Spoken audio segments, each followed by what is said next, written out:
You're listening to Green Ovation with Diane Naidu, the show where global warming is always a hot topic and green entrepreneurs are even hotter, where we chat to ordinary citizens who are innovating extraordinary climate solutions. Good morning, Melville! You are back with me, Diane, and we love talking all things climate change. We love chatting innovation. We love chatting entrepreneurship, and I think this is our last show for the year. I've been threatening Koketsa, saying this is my last. I'm ready to go on holiday, guys. We have two guests in studio, which we will chat about a bit later. But good morning. Good morning. Morning. Waylon and Carly are joining me this morning. I'm so excited. Like, you guys cannot imagine. Carly's hair is purple. It's so purple. Like, I love Purple Rain. Like, do you like that song? I have to by default now. Like, all the purple songs. Darling, like, how often do you have to do your hair? Like, every 2 months, because I like that it changes color every time I wash it. So, do you buy like a box, or do you actually have like the money to go to the salon to do it? I have sourced this really cool chick in Pretoria who does it for super cheap, and she does exactly what I say, and so I'll make the trick, and it's like a quarter of what you would pay in Joburg. So guys, don't listen to her. Carly is a person who's good with money, so I'm not sure what her business is, but she's apparently good with money. So if she's saying she's scored a good deal, let's accept. Like you guys know, I'm Indian, always up for a good bargain. I don't mind paying less if I can. So look, we've come to the end of a very long year, and I must say it's been a challenging year, but it's probably been the best year of my life. How do you guys feel about 2017? Yeah, it was a great year, I think. Yeah, it was my best year of my life as well. Why did you fall in love? No, I left my boyfriend and became single and just started living my best life. Although he's lovely and wonderful, but it's nice to have a new beginning. And always good, always. And what happened for you? I started working with the fabulous Carly Bars. I mean, it was That's a good answer. I think your job is secure. Yeah. No, I think there was a very lucky shift in the company, and I'm very happy to be part of Carly's team. Oh, awesome. Yeah. Okay, guys, we're going to go to a short break, and when we come back, we're going to be chatting to an amazing entrepreneur that I had a random conversation with. And thank God for random spaces and random coffees and random G&Ts. Mm-hmm, I hear that. So we'll be chatting to someone who's been in the manufacturing space. I think, I love this person's chutzpah. I love her. She's balls to the walls. An amazing story. So I'm so excited for you guys to join us. And what I did not mention is, guys, I nearly forgot. Vision, where are you? We have Sam the artist in studio. Guys, I feel so amazing. A little bit paparazzi. This guy's not taking pictures. He's sketching us as we speak. Like they do in courtrooms. Oh, darling. How cool. Courtroom discussion. I feel like an Oscar Pistorius.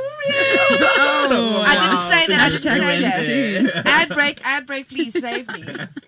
You're listening to brandlive.co.za, an industry first in the world of internet radio. Not only are we an internet radio station, we're an internet radio platform for your brand. So why not expose your brand to potentially thousands of listeners and improve your customer relationships and brand equity with podcasts and live broadcasts? Be sure to check brandlive.co.za for more information. brandlive.co.za, harnessing the power of internet radio. Making a bold statement yet blending into the surrounding suburbs of Melville, 27 Boxes is a realization of edgy design and practical implementation. A radical departure from the shopping malls of our generation, yet not a return to the high streets of our youth. 27 Boxes showcases the best of a shopping centre set in a garden, surrounded by the bohemian suburb that is Melville. 27 Boxes, shop, play, eat. If you're looking for an information technology and communication solution company suitable for your small or medium-sized enterprise, then look no further than Hive ICT. They aim to provide SMEs with the same level of service expected by large corporations without sacrificing the personal relationship they have with their customers. Offering remote and on-site support, as well as IT system design, network design and installations, server and workstation maintenance and web design, web application development, and more. Visit www.hiveict.com right away. And you're back with me, Diane. You know, we chat all things green, all things sustainability, and a lot of people don't really understand what sustainability is, right? So people think I'm a greenie. People think like I hug trees. I've never hugged a tree. Oh, it I've sounds never. like a fun thing to do, though. I don't know, like creepy crawlies and stuff, and I'll do it. scales and all of that. Not cool. But like we did promise to speak to someone like really amazing. She's not a tree hugger either, I don't think. Nikki, are you there? I am here. Hi, Diane. Yay! Hi, Nikki. So great to have you on the show. How are you doing? I'm very well. Wonderful today, thank you. And you? So, Nikki, we have two guests in studio this morning, and I've been raving about you. So tell us a bit about this business called Orchard's Baby Foods. How did you start this business? Why did you start it? Where did you start it? Give us the whole shebang. Like, you've got to knock the socks off these guys because I've raved about you, right? Wonderful. Orchard Baby Foods, it's basically a frozen range of baby and toddler meals that's completely natural.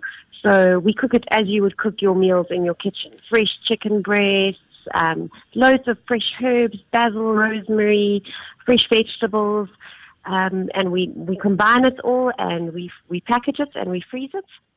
And that's in a nutshell what the product is about.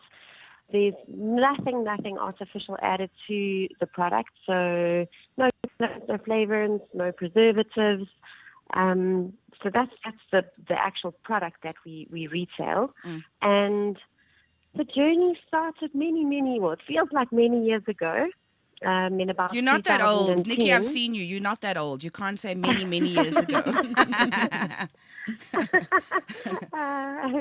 It feels like I've been doing baby food for a while now. So it started with basically in my kitchen at home. I was surrounded by parents and children and moms that were always at their wits' end as to what to feed their baby and what their babies would and wouldn't eat. And they just didn't have the time to sit and prepare butternut and to cook chicken and to flavor it. And there was nothing in the I don't like that butternut. or a lot of the parents. I have to agree. Like, I hate peeling that butternut. I'm always scared I'm going to nick part of my finger off because it's so tricky, right? And I get it. God bless you for your little butternut foods, okay? Bless you, Nikki. Yeah, butternut is a tricky one to prepare. Yeah.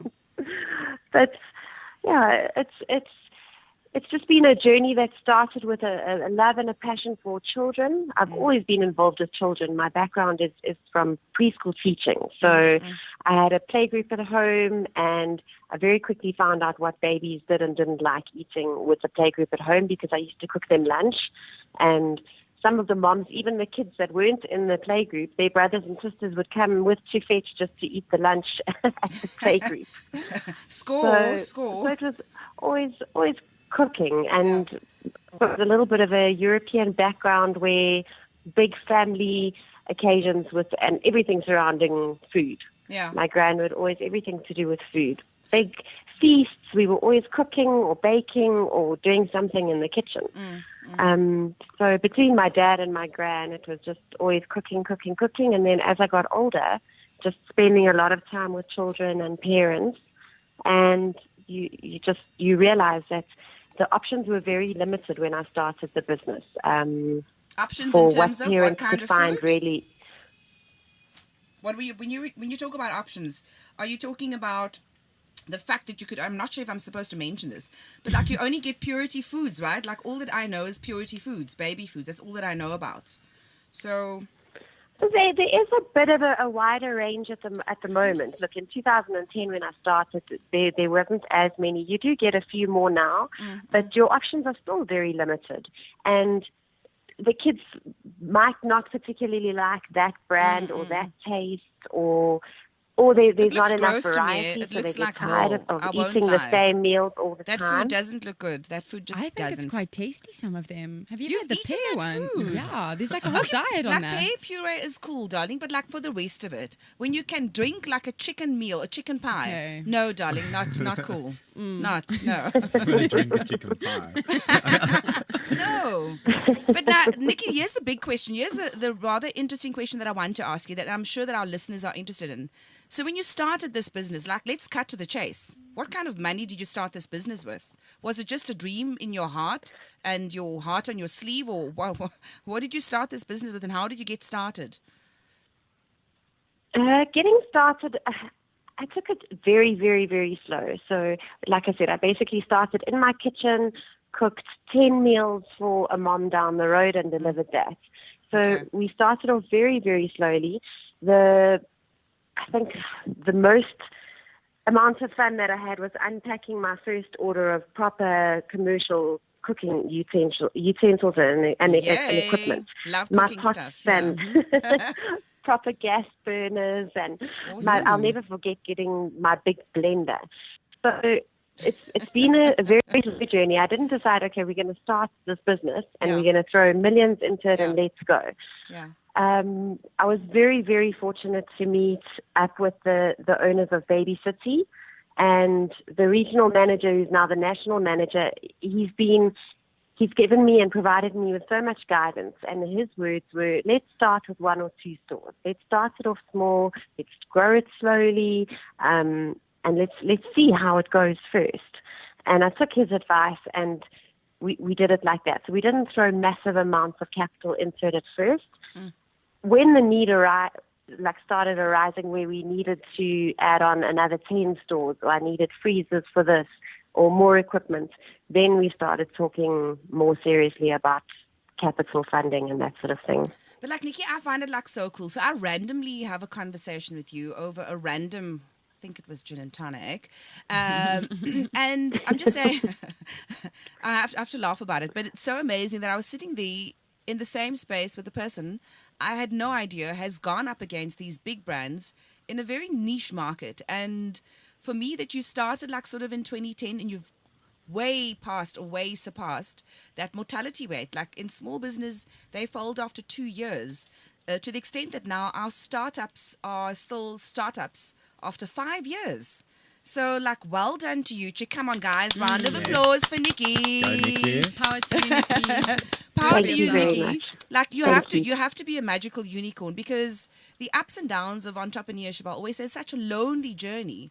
And you've made it. Like I'm saying, 7 years. Maybe the next 7 years are your fat years. Maybe you've had lean years. I'm not talking about weight, chick. I've also got weight issues. I'm saying maybe the next 7 years are like your booming years when business is just amazing. So I want to hear just 1 or 2 like little obstacles you had to overcome and what you learned from them.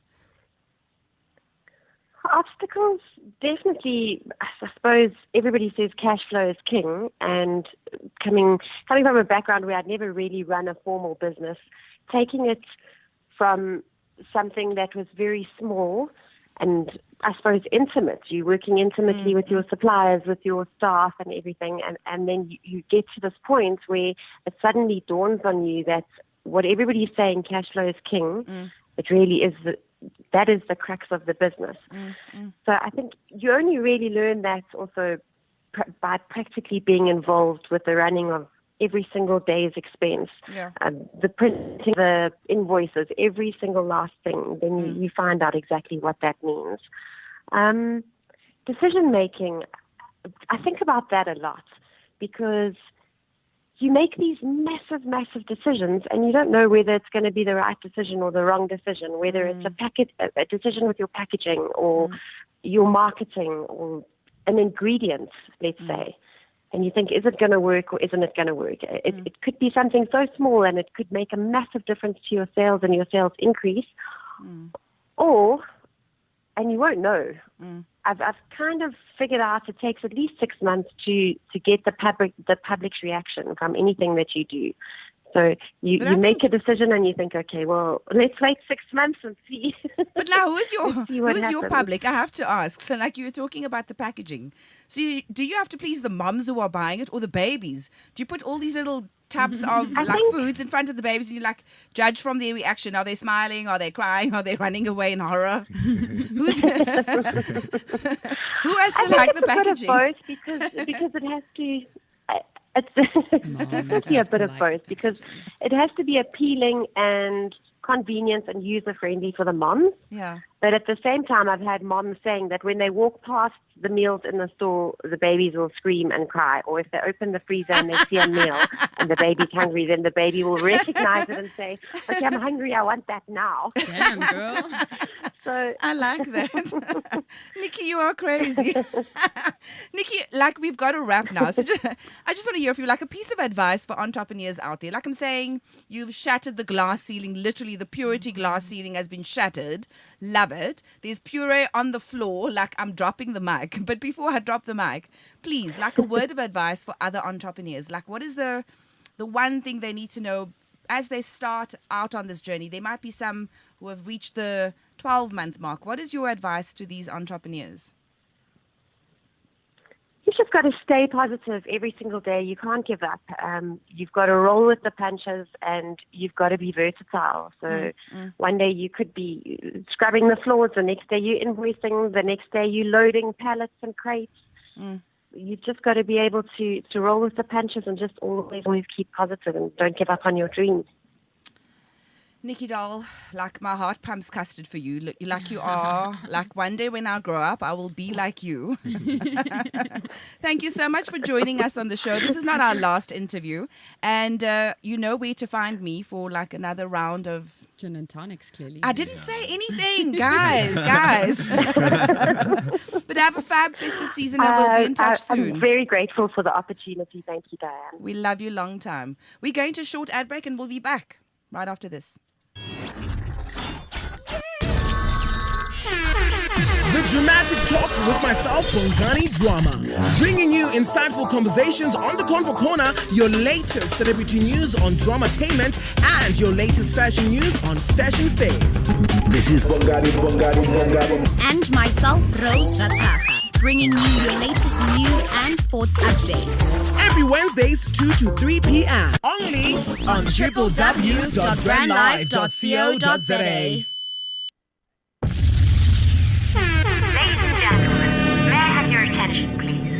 The Witty Tatterbots. Join myself, Carmen Murray, and my double trouble, Jessica McIndoe, with our big personalities, and we will present you with an insightful yet fun show. We will feature interviews with industry heavyweights and unpack everything from new technologies, marketing trends, and case studies to empower you to be ahead of the curve. Brand Live.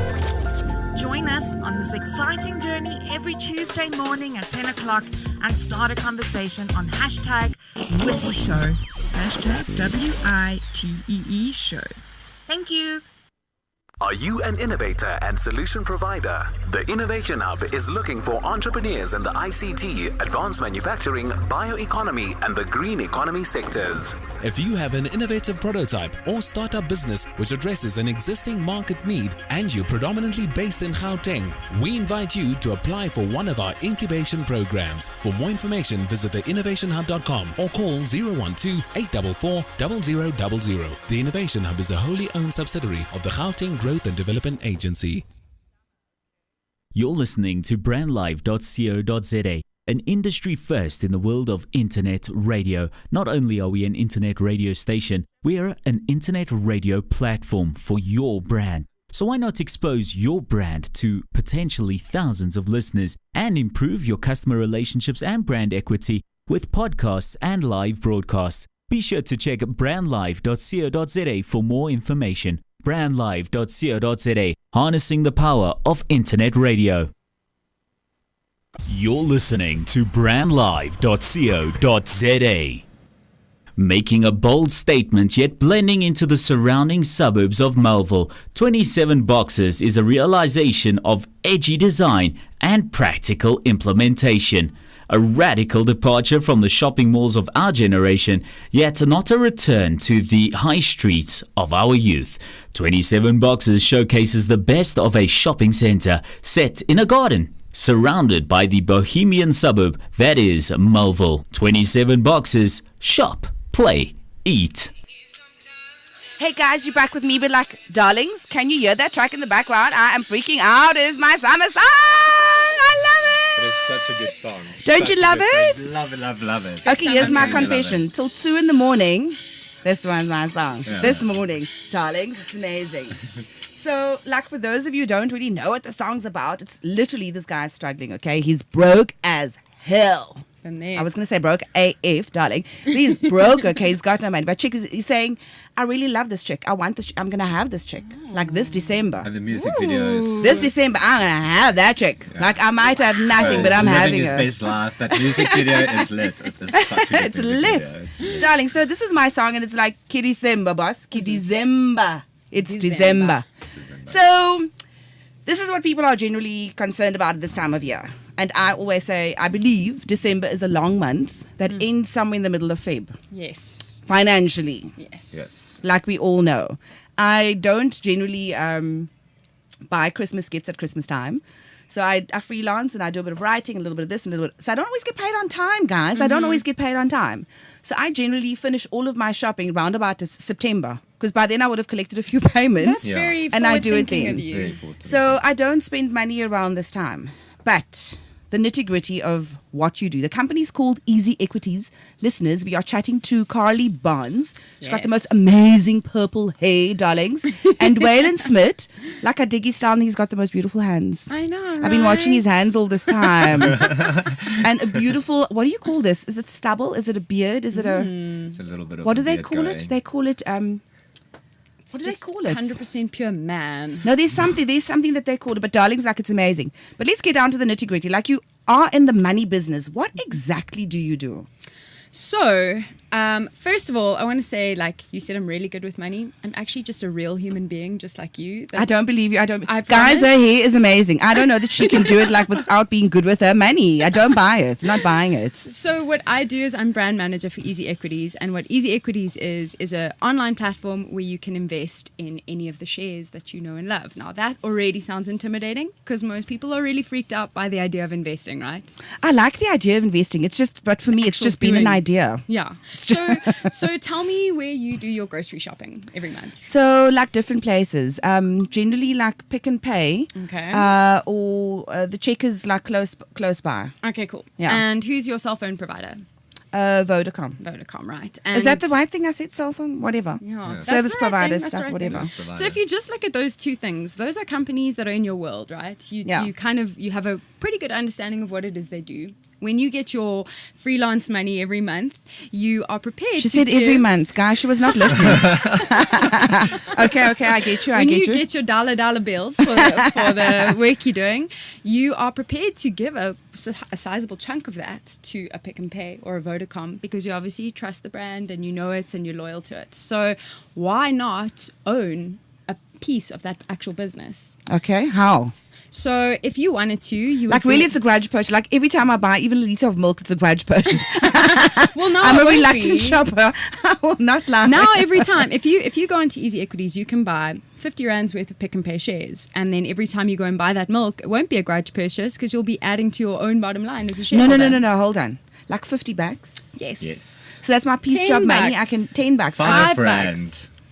So no, like guys, like you don't get it. Like I'm very like clueless, like technophobe, like phone stuff and most computer stuff. Even cool. me. No, and I like the idea of investment. So here's a bit of background. So I did a bit of work with a few financial businesses like Absa Wealth and Savco, the Venture Capital Association. Yes. So I've worked in that space and like it's overwhelming for me. These are like high net worth individuals, ultra net worth individuals. I'm not one of them. I'm not sure we have a listener who's even tuned in right now who's ultra net worth individual. Yeah. So 50 rand, 10 rand, how does that work? I don't get it. Yeah, so essentially that's how Easy Equities came about, because of this idea that anyone should be able to invest, right? But not everyone has 10,000 Rand to start off with. Most of us just have a couple of $100 here and there that we're prepared to save or invest. And so Easy Equities makes it possible for you to invest with whatever amount of money you have available. And how that works is that instead of buying a whole share, so a Pick and Pay share would actually cost you 70 odd Rand, okay? That's the price of one Pick and Pay share.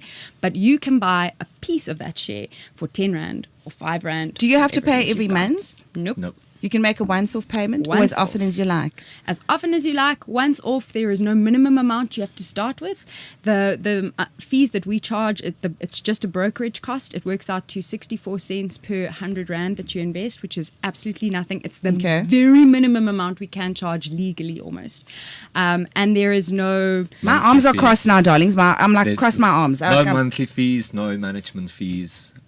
Okay, so which businesses are like, if I buy, you're saying Pick and Pay, is it literally Pick and Pay? Yes.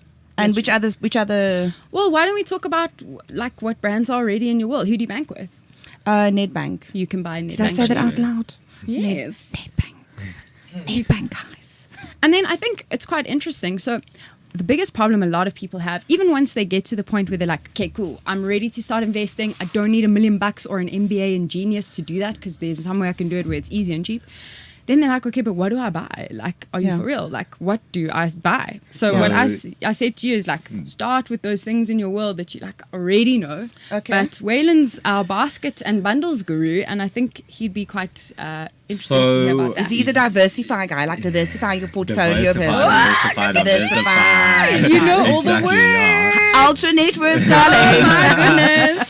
So we have realized that we gave new investors a vehicle to drive, but very often than not, they don't know how to drive this vehicle of investing. We launched baskets and bundles about a year ago, 8 months just over ago. a year ago. And how's it been going? I have to ask. Great. Really good. It's fantastic, because what the basket and bundle actually does, it provides you with access to top stock picks from different people in the industry. So if you look at Anthea Gardner, she's one of South Africa's, she is one of South Africa's black asset managers. She partnered up with Gareth Cliff, and they've got the #Invest bundles. And I think just to make it like really clear and easy as to understand what that is, a bundle or a basket is essentially like a collection of shares picked by someone else. So you don't have to think about what to buy. It's a trolley, right? Exactly. It's a trolley. It's a shopping basket. Yeah, exactly. Yeah, 100%. So the basket that I want to chat to you about today is right up your alley. You tree hugger, you. You tree hugger. And it is the sustainability basket. Kikoda Consulting has put together a collection of shares that provides really great, work in the community and environmental stuff. So you're looking at companies that look at environmental issues, resource scarcity, waste management, climate change. So, if you really want to look at investing in companies that does really, really great things in the community, you can look at this basket. So it's the sustainability basket on Easy Equities. There's companies like Acvitec, Ascendus, Calgrow. So Calgrow does really great stuff. They're focused on the lower end of the market, and the company applies green building practices in all its developments. And there's like baskets with other themes. So, I mean, there's a Jan Braai basket, which is all South African companies associated with braaiing. So whether it's the food that you would braai or the place that makes the coals that you would. So there's lots of different themes that you can look at, and that's based on your own personal taste. Okay, so now here's the question. So I'm going to ask the questions as though I know what I'm talking about. So like in terms of investing in certain spaces, like given the current socio-political climate in the country, like with a company like Steinhoff, that was a bad investment if I was an investor in that space, right? So when we talk about investment, again, like listeners, not everybody like invests and understands how these things work. But I need to know, is it a high-risk portfolio Or is it a safe space to invest in? Is it volatile? And how is in terms of liquidity, am I able to access that cash? Because I think that's the big thing. People will invest. And South Africa is not a saving nation, right? We know that globally our stats are shocking. Yes. But I would like to know, this is why in black communities, the stokvels are so popular. Yeah, so is the gooi, because every month I can know that I'm putting money aside, but I can also access it. Absolutely. So how liquid is this little basket of yours, and what does the risk actually feel like or look like? Cool. So because it's 100% equity, so there's no bonds or cash or anything in there, it would be a high risk. So we've got this really cool thing called Riskalyze, and you can work out your own risk number to make sure that you're comfortable. Now, with each of these companies, so let's say you don't want impact in this basket, or it's made some really great money and you want to sell it, you can sell it at any time within JSE hours. Yeah. So As long as the stock market's open. as long as the stock market's open. And even then, we've got a really cool functionality. You just place the order. So I think what you've said about Steinhoff is really interesting because there is a perception from most people, myself included, that investing is this really risky thing to do. It's almost like gambling. Where's my money going? Am I going to lose it all? And we get a lot of people that feel that way. So I think the first thing to remember is that investing is not I'm going to buy something today, sell it tomorrow situation. It's a long-term commitment. Yeah. If you're investing in anything, you need to look at least 5 years of keeping your money in there and riding out the storm, because the markets are going to be up and down. Our country does crazy things. Our country, darling, our country is not one person, okay? You know what I mean? One person is not our country. Please do not associate me in that space. The world is a crazy place, you know? So markets are going to be up and down. But over the long term, historically, if you look at, if you had to look at a graph, I don't like graphs, they're boring. But if you did... Pie chart. Okay, let's pie chart it out.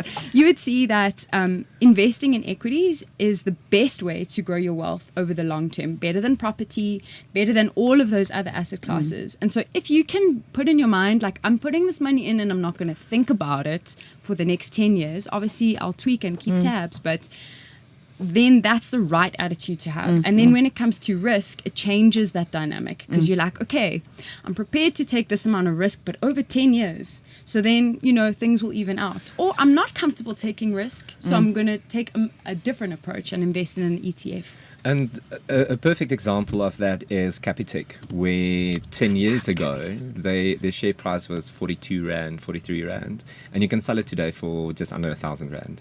So, and that's a 10-year that's a 10-year investment. That's very pretty. So that's a 10-year investment horizon. So that gives you a really great indication. Can I invest in Capitec? Yes. For example. We've got all of the JSE listed companies, ETFs. I will not ask how you did this, but it's amazing. Pretty cool, right? I love it. And US stocks. Apple, Facebook. Okay, I've got my Tesla. issues. I've got my issues with the States. Okay, I will not invest in America anymore. They've got enough money. I'll probably if I were to invest in any American company, it might be like a Tesla, because they along that sustainability path. That's the only thing that I like about heading them. it up as well. Yeah. He denies his South African heritage. Does I he? wish. No, but he doesn't come out and say, I'm proudly South African. He grew up in Pretoria, though. Darlings, when have you ever seen him wearing a Madiba shirt? This Ever? is true. Never. This is true. Ever with the flag? Never. He needs I'm to just do his saying. part. No, he's not. So I'm quite interested in the whole sustainability space, and I'd like to see, this is my dream, okay? My dream is to have a space like what you've got, investing in small business. Now, you can say it's risky, but we're finding a lot of companies who have phenomenal growth. Yeah. The trajectory is insane. At some point, I would like to see that kind of space being made possible. Exactly. I don't believe that you've got small business in the sustainability basket. So I'd be quite keen to see what those businesses are, who they are, probably know them. You're going to love this then. We are going to be in January. She just rolled her eyes at me, darling. She rolled her eyes back in. I'm ready for you, because what you're saying, you're going to love beautiful what I have eyes. to say. Oh, Beautiful eyes. I was actually just flirting with you. Didn't She pick might up be on wearing that. contact lenses. I don't know. Chick, be real. So we are actually starting a crowdsourcing platform, but using investing to crowdsource funding for local startups that are doing rad things. So like you did like Google search and you were trolling me or stalking me to see like what I Obviously. like, what I don't like. Now you've come with a whole list of things to wow me. Yes, I'm wooing you. No, darling, come now. Say. So when is this thing launching and how will it work? So it's actually, we've opened up sort of a portal for it now for people to go, yes, I really want to know when this launches. But essentially we'll be launching mid-January. And there's a startup incubator in Cape Town, I forget the name now, that has selected the top 10 sort of startups that are really promising in South Africa. One of them is a company called Brownie Points. They're going to be offering them mentoring, resources, and this is an opportunity for the general public to go and actually fund their startup as well. Wow. But in quite a low risk way, because look at an Uber, they've done amazingly, but a lot of startups, as you said at the beginning of the show, don't always make it. They don't make it, yeah. So it would be in the form of a basket, like Waylon just said, which lowers your risk because you've got lots of different things in one basket, so you're not putting too much on the line. Okay, like I must say, like for me, diversify. Cool. Absolutely. I would like to say, I'm just saying because it is a high risk little basket, I would say I'd rather have that as my short-term horizon, maybe 5 years, maybe 2 years, and look at something else with easy equities for a longer term. Yeah. So, like I'm just saying, because you've got to diversify, right? And people do need to have access to their cash. Is that something which you can offer outside of this bundles and basket space? Tax-free savings. Yeah, absolutely. If you're looking for a long-term savings solution, as you said, Investment solution. Yeah. Like you said, South Africans are generally terrible at saving, which is why the government gave us a real break when they allowed tax-free savings accounts. Yeah. That sounds like an intimidating thing. It's really not. All it means is every year up to a certain amount, you can invest and pay zero tax on a certain amount of money. Yeah. You don't pay tax when you get dividends. You don't get taxed when your money grows. You don't get taxed on anything in terms of that. Is this like a cook the book system? It just sounds too No. good to be true. Come, Waylon, tell me now. I can't believe this chick. She's got purple hair, for heaven's great. sake. What does she know? So she knows a lot. She loves tax-free savings. She's balling in tax-free savings, guys. I'm just saying. So what do you do? Like, do you open a tax-free savings account? So when you open an easy do you equities get a little account, card that comes with it and a pin? No, you mustn't take that money out. when you open a tax-free savings easy equities account, you automatically get a tax-free savings account as well. Now you've got up to 33,000 Rand a year that you can put into this tax-free savings account. And what you do with that is now you start buying ETFs, which is exchange traded funds.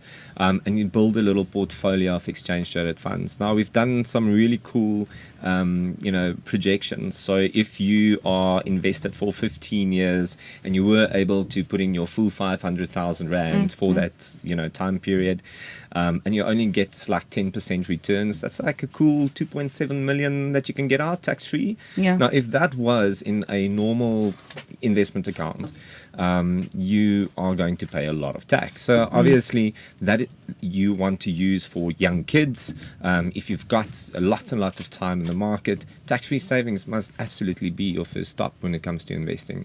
And then, you can build a portfolio that's not that high risk. And you can make it a real sustainable saving month to month. I want to ask you a question.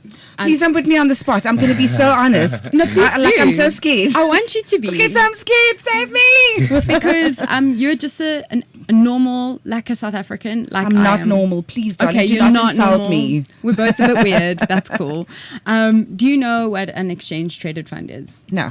See, I don't think most people Yeah. have no idea what that is. I did not know what that was until probably a year ago. She's trying to sound clever, Waylon, but we're under. I'm serious. I was absolutely clueless. I'd So never heard of what's that all about? An exchange traded fund is essentially, it's in a way quite similar to a basket. You buy it as one thing, right? But it's got a whole lot of different shares in it that track like the top 40 companies in South Africa. Okay. So in terms of investing, especially for beginner investors, an exchange traded fund is a really low risk, well diversified, affordable thing to invest Very in. affordable. And Very not a lot of affordable. people know what they are. And they're really, really, like if I look at the exchange traded funds that I have in my portfolio, God, I never thought I'd be saying that. I have a portfolio. I don't come from a financial background whatsoever, so this is a journey for me as well. Yeah. When I look at the exchange traded funds, they are always in the green, and they're slowly just ticking on, making me really good profit. Whereas my equities, which is just your stocks like your Pick n Pay and your Vodacom, they're quite volatile. They're up and down. Yeah. So it's. I think exchange traded funds don't get enough shine.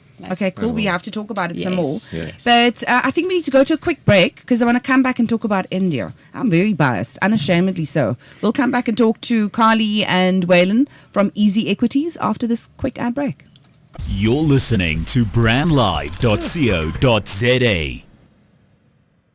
If you're looking for an information technology and communication solution company suitable for your small or medium-sized enterprise, then look no further than Hive ICT. They aim to provide SMEs with the same level of service expected by large corporations without sacrificing the personal relationship they have with their customers. Offering remote and on-site support, as well as IT system design, network design and installations, server and workstation maintenance, and web design, web application development, and more. Visit www.hiveict.com right away.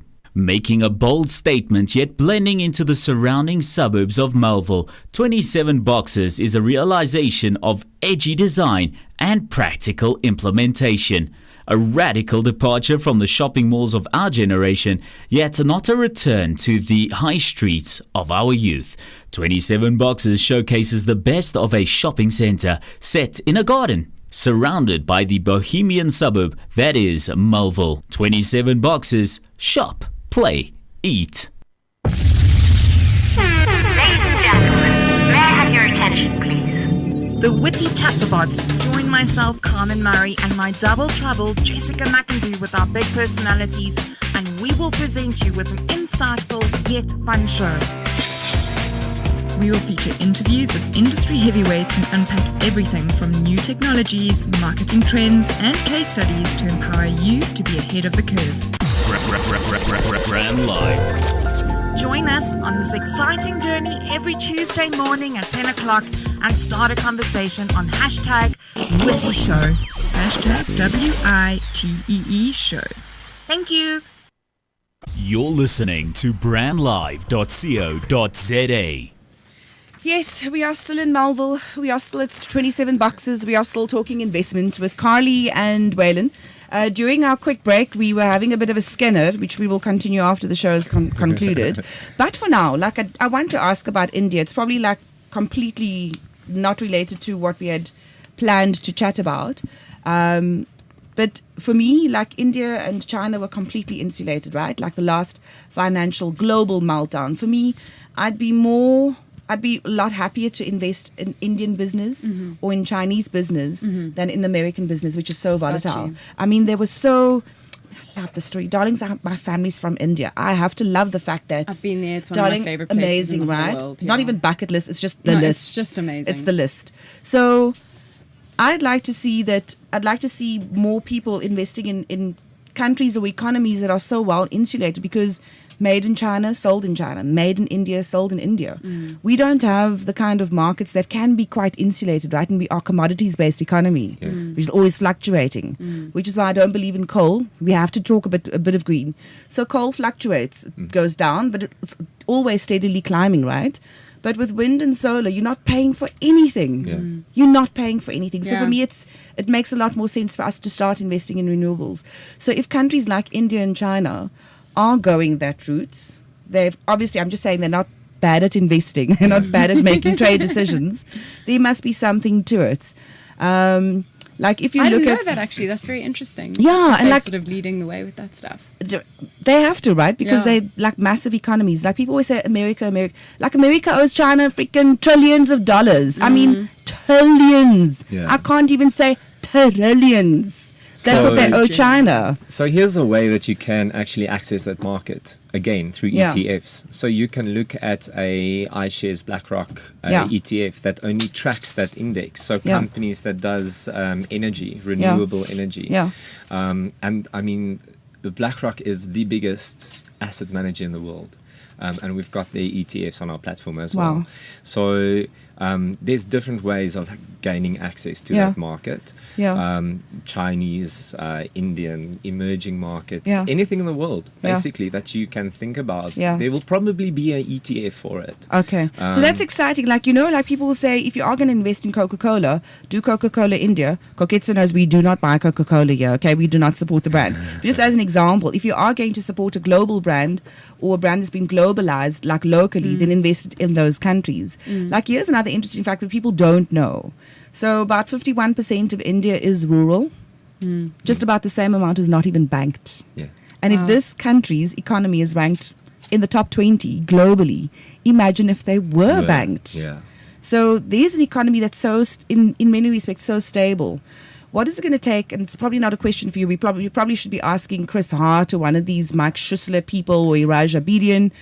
What is it going to take for us to have a steady market where we can invest locally? Like, besides the big Pick and Pays, like, God help us if there should be like a scandal around Nedbank or Pick and Pay now done this basket. Yeah. What's it going to take, right, guys? I don't know. Well, I mean, Waylon was chatting to me the other day about, for example, these guys, this is such an intellectual conversation. It's like the best ever. Look at academic. Although you don't have to be a mad genius to understand it, I think. Just I think be mad. the idea of just be mad.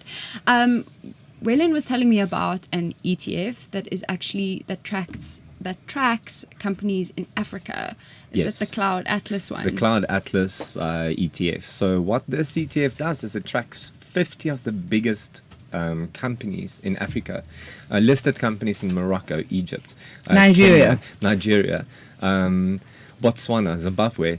I mean, have you ever heard of listed companies in Africa except for South Africa? I was stunned, and we did some really cool content with the creators. I mean, the creator Maurice is 30 years old, and it's such an amazing thing. He's a baby, and he actually saw the value of people having to invest in Africa. There is so much growth opportunity in Africa, and you know, I'm going to say, like, the Westerners are pumping money into this, and why not own pieces of these companies?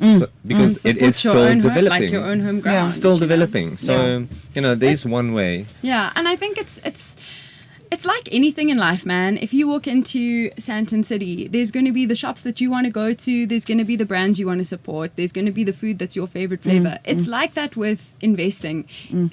I'm a emotional investor, so to some degree, I invest in companies that I've got a personal attachment to. Like, I'm emotional everything. Shopper, eater, lover. Yeah, great. So, guys, we're going to take a short break, like literally like 10 seconds just to breathe, stretch our legs, and then we'll be chatting to Jill in just a bit. Cool. Brad. Brandlive.co.za. Who is Jill? Making a bold statement yet blending into the surrounding suburbs of Melville, 27 Boxes is a realization of edgy design and practical implementation. A radical departure from the shopping malls of our generation, yet not a return to the high streets of our youth. 27 Boxes showcases the best of a shopping centre set in a garden, surrounded by the bohemian suburb that is Melville. 27 Boxes, shop, play, eat. You're listening to brandlive.co.za. Good morning, Jill. Hi, good morning. Hi, Jill. Sorry, we are running on African time this morning. Everything ran late. So thank you so much for joining us. No problem. Jill, are you still in Mossel Bay? Welcome. Are you still in Mossel Bay? Yes, I am indeed. How's the weather? I have to ask, how's the weather? Gosh, it's trying to be sunny, but the wind is a little bit icy. So it's one of those kind of spots where the wind is not blowing and it's fabulous. Oh, awesome. So, Jill, like listeners, Jill is Jill Young. I stumbled upon her information. It's a little portal, not little, I'm saying a portal that she's developed called Even Me. Jill, we have two guests in the studio with us this morning. We have Carly and we have Waylon. Say good morning. How's Jill? How's it going? Hi guys. Good, thank you, you guys. So, Jill, please tell us, what is Even Me all about? Why did you start this Even Me thing? What is it, and what does it intend to do? Okay, so this thing, a couple of years ago, when I say a couple, probably 5 years ago, I was actually in corporate, and I was retrenched, and I kind of sat there going, what next? Yeah. And I've been in communications, employee communications for many years, and in youth development from an art and culture perspective back in the day. And I kind of sat there one day going, gosh, we need to do something, we need to do something differently. I've got a bunch of kids of my own. And while I was doing comms for corporate, I kind of needed to figure out how to run a company while I'm doing what I love doing. And, you can Google pretty much anything.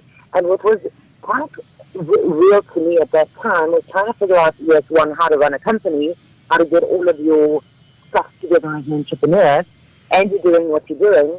And you can Google and you've got to read 10,000 pages for everything. Like, I didn't find stuff that was appropriate, that was quick and easy, that was like a step-by-step guide. You really got to invest in going on a course and going on all these types of things that gives you the step up. And I don't have time for that. I didn't have time for that. And I kind of then did a lot of research around upskilling, education, around the entrepreneurship space. And there was nothing that I found that was apt for me that fitted. So I then, like I said, did a lot of research around youth and things that were available to the youth and speaking to the kids on the ground. I mean, my oldest daughter wants to be an entrepreneur, and I said to go and Google stuff. And it was the same thing where she's going, oh my gosh, it's so difficult to find what you want to find that matches what you want to do. Yes. So that kind of was really where Ebony was born, where we said we need to write content that is easy to find, that is easy to navigate, and that really is a step-by-step guide. One of the things that was very, very apt at the time, and I mean, I know this was 5 years ago, but if we expect at least South Africans to be able to get to the next level quickly, we need to be able to change the way in which we educate them. And I think we had a chat yesterday, Dan, controversy is kind of my second name. So we really pray do she. We love controversy on our show. Sorry? Be controversial, we love it. So one of the biggest for me is we've got a massively failed education system. Unless you've got the money to send your kids to private school and then to a private university, like we have problems. We have huge issues in this country. If we imagine for a second, and I'm going to give you some statistics that we figured out along the way, we have got 20 million young people in this country. Yeah. We have 8% of our kids coming out of school every year that are going to go and study. Now I'm going, what is happening to the other 92%? Yeah. 92% are actually sitting in a position where they are neat. They're non-economically active and non-educational trained. And these kids are literally just sitting around doing what? Then I needed to dive a little bit deeper in terms of understanding what it is that they're doing. And one of the things that came up was the mining industry. So let's talk about that for a little second before I tell you what even is and why we developed this in the way we did. If we're employing roughly around 890,000 miners in the country, there's a multiplier of about 15 into the community. So for one miner that's earning a salary, he's looking after 15 people in the community, which means we've got short of 10 million people sitting in mining communities that are not working, that are not economically active, and they're not studying. What then happens is that the mines and organizations are doing skills transfers into those communities, which is fabulous on one hand, but the mines have got life of mine.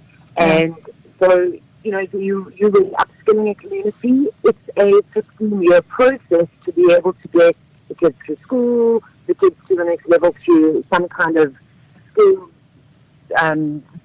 space, and then into the economy, into the community, and then the mine is gone. And then you're kind of going, what is left behind?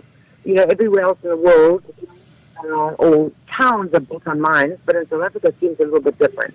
So what then happens with the organizations is that they're spending money from a skills transfer perspective, but specifically in their industry. So it's all about mining, whether it's shutter hands or welders or whatever it is that the mine requires, but they can only off-take a certain amount of people out of that community, and everybody else is kind of doing some kind of skill in the mining industry, but they're never going to work in the mine. So we're kind of going, like, access to opportunity is so limited in a lot of our rural communities that we need to do something. So a couple of other steps around that space. Digital divide is massive, so basic computer skills, email addresses, being able to navigate that sort of space is completely huge. And there's little being done about that other than let's throw a bit of free Wi-Fi into some of the townships or the rural areas. But free Wi-Fi for Wi-Fi's sake is also not enough, because then the kids are sitting in a social media space, the youth is sitting in a social media space, and it becomes such an unrealistic world, even though it's important, but it becomes unrealistic. Nobody's going to sit on a Friday going, here's a photograph of me sitting somewhere at the side of the road. They're going to make up a world that is befitting of social media, and they can never live up to that world. So then creates lots of hope and all of those things. So we've got a systemic issue from an education, skills, development space.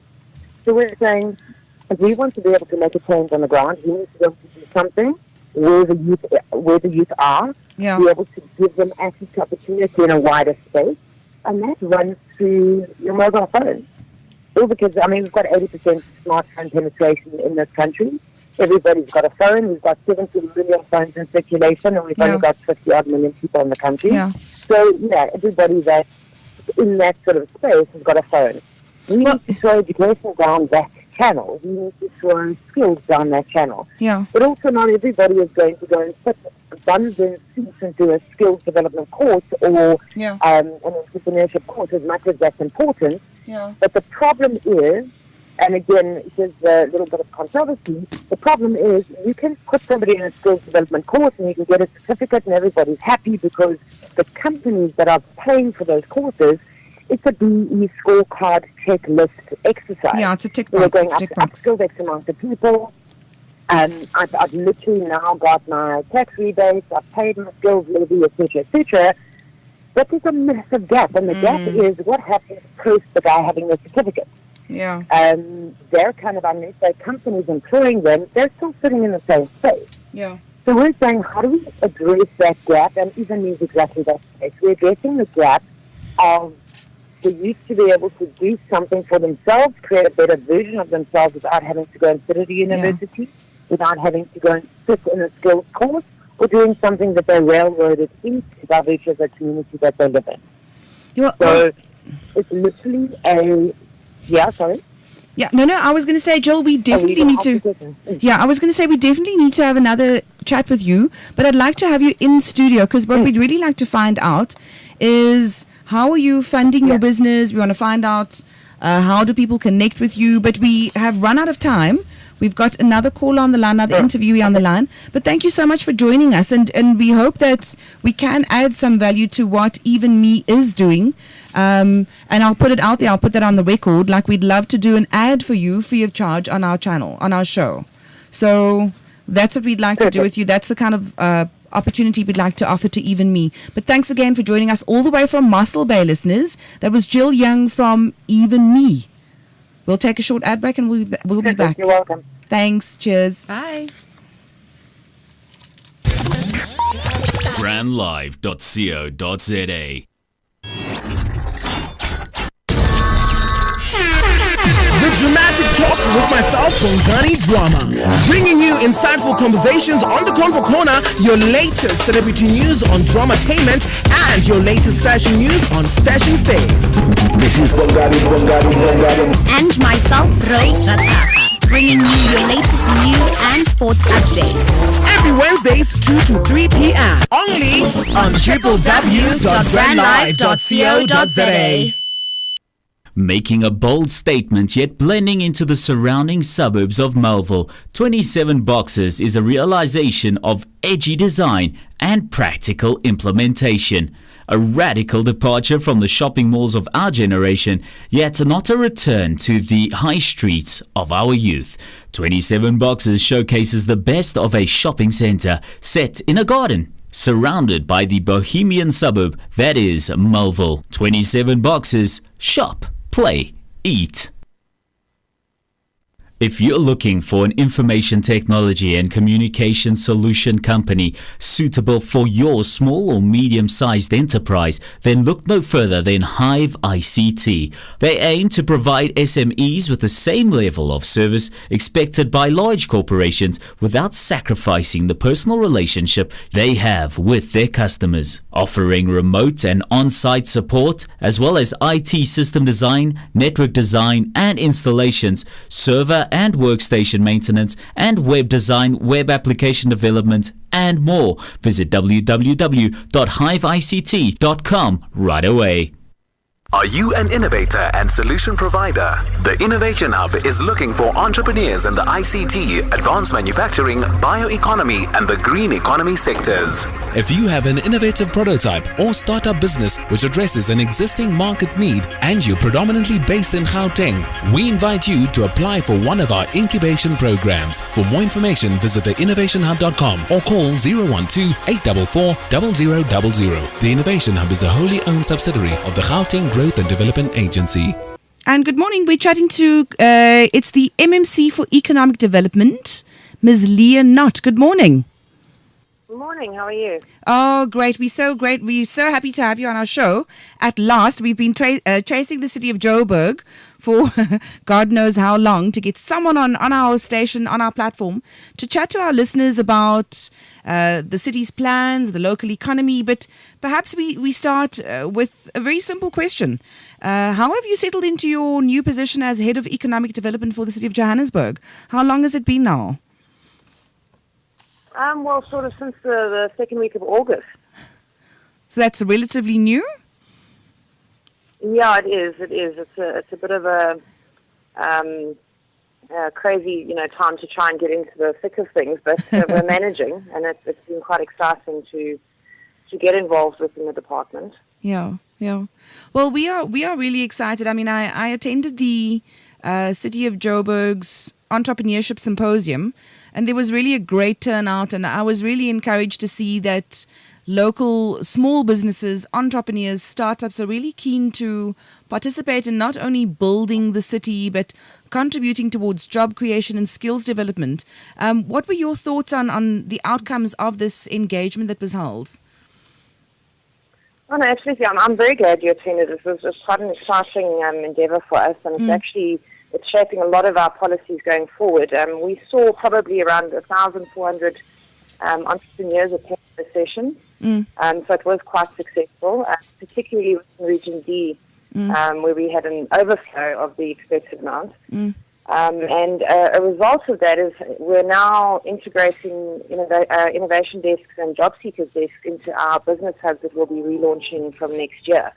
So we had some good outcomes from that, and I'm hoping, going forward that we can still engage with SMEs and entrepreneurs, because essentially, in order to create an enabling environment for our economy, the secret to that is our small businesses. I mean, we've definitely seen, and again, I'm very encouraged that the city of Joburg at city level is taking entrepreneurship seriously. I mean, some people might argue that basic service delivery is really what the city or municipal officials should be focusing on. But if we don't have a thriving small business or entrepreneurship economy, we won't survive. I mean, we're seeing huge jobs being shed in the bigger space, like bigger corporates. They're just not going to be able to handle it. Yeah. So I was really, really encouraged. And I think you mentioned the one particular region where there was an overflow.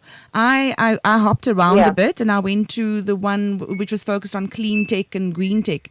But what I was really encouraged by is that in these regions that you probably might not have expected, or I certainly didn't, is that there's this huge shift towards agriculture and urban farming, and this focus on food security. I was really, really blown away. I really had no idea. And it's what was also quite insane for me. It wasn't necessarily the youth. And it was a lot of women. I was really thrilled with it. I mean, what are your thoughts? I mean, these older women so focused on farming and food security, gardening. It was amazing. Yeah, no, look, it's very enlightening, I think, on one end, and also encouraging. Yeah, particularly with youth and women being our focus as previously disadvantaged groups. So we have a good influx of them into the summit, and it also assists us. A large part of our produce, for example, that goes into the Joburg market is coming in from outside Johannesburg. So to increase our markets within the city is both beneficial to us as well as to the people living within Joburg. And I know our new CEO of Joburg Market has got a focus on black emerging farmers, for example. And they're looking to introduce the first black agents within the market coming soon. So, a lot of things are happening, and I think they all happen in conjunction with each other. And the key for us to holding these summits was to get not only the buy-in from entrepreneurs, but also to speak to them on their level, because it's very difficult to plan and produce policies from the top when,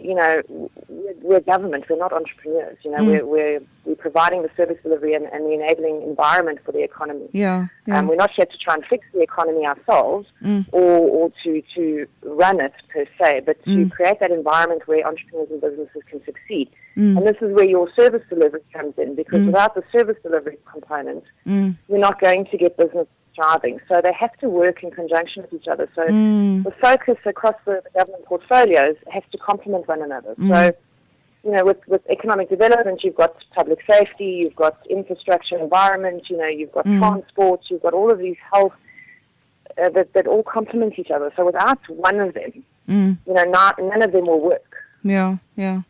And I think it's important that you talk about integrated planning and integrated departments. I'm just saying interdepartmental cooperation is so important, but also on the entrepreneurship level, and this is what we always talk about, collaboration is so important, partnership is so important, and there's a buzzword that's been bandied about over the last year or so. It's a co-opetition, that you can collaborate with people that could traditionally be your competition, and I've seen it.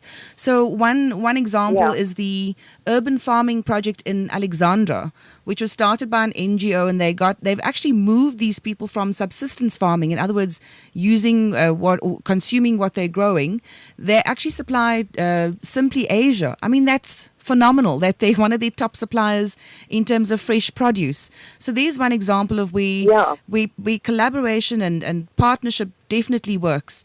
And I remember that. I remember you were saying, and in fact, the mayor, Herman Mashaba, spoke about these new hubs that will be launched. I'm really excited to see these, the repositioning or the rejuvenation of these hubs. What can we expect, and when is it happening? What would it look like? What would it feel like? Well, essentially, what's happened is our contract with the business place expires at the end of December. So we'll probably have a few hiccups, opening up the new ones and relocating them. But they will come back with added services and better functionality for SMMEs. So from the end of January, we'll be launching hubs. The first one will be Marshall Street within the inner city. And basically, I think 2 of our hubs were kind of functioning, okay, with the other 5 barely being referral services. So it was kind of, a picture of systems rather than an actuality. So we're introducing not only the Job Seekers Desk and the Innovation Desk, which is a new thing, and the Job Seekers Desk will try and eliminate our unemployment rate. Which is quite high at the moment. We're sitting at about 27.7%, with 38% of our youth unemployed. So that will then link these unemployed people to SMMEs, private sector, public sector, so that they can get opportunities through our hubs. Then in terms of our SMMEs and small businesses, they will be able to get assistance with how to run their company, how to submit business proposals, where to get funding from. Because essentially the city is also, we're not a banking facility. So we get a lot of queries for funding. But, we're barely able to assist with, huge inputs of cash into businesses. So, the symposium as well, they were given links to funding mechanisms and facilities that can assist them. Also with skills training that will be running in there, and the hope is to we're busy engaging with private sector at the moment to help us in the hubs, because essentially we realize they're the experts in their field. To run skills and arts and training programs through the hubs, so that people who want to develop can do so. Because I think a lot of our small businesses as well is they're stuck at a certain grade. Yeah. So they can't take on projects by themselves, they can't grow, they can't develop, and it also affects the funding that they get for projects. Yeah. So hopefully is to remove or move away from dependency and make them self-sufficient. Yeah.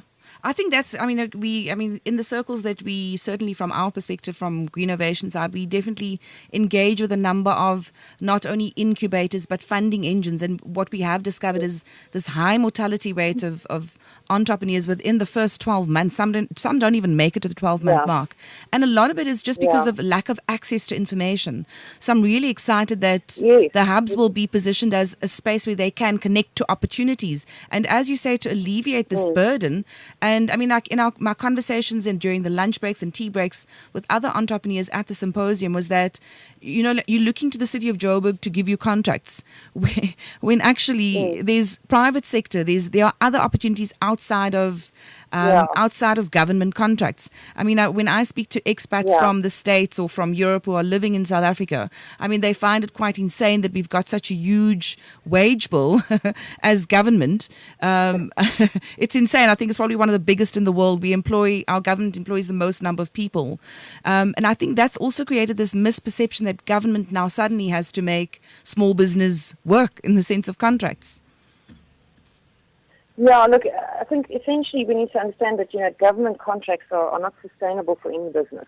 We don't generate enough work to enable every SME within the city to get work opportunities. It's just not feasible. And also because we run on a procurement process, so you have various panels that run for a certain period of time.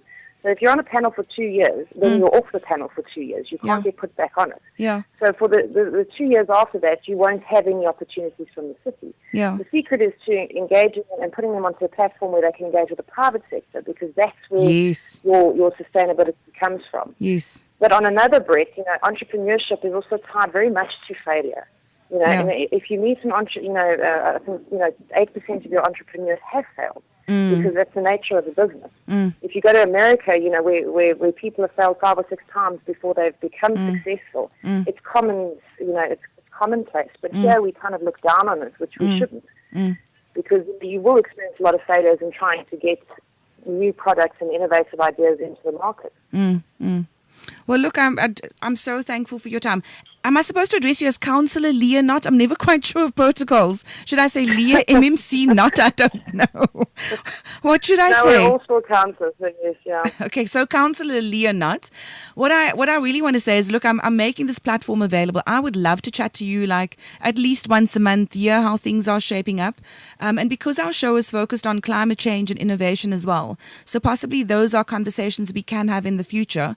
But I'm extending the invitation to you and saying, share with us the ideas, share with us the plans and what you're doing as the City of Joburg to deliver on your promise, to deliver on your mandates.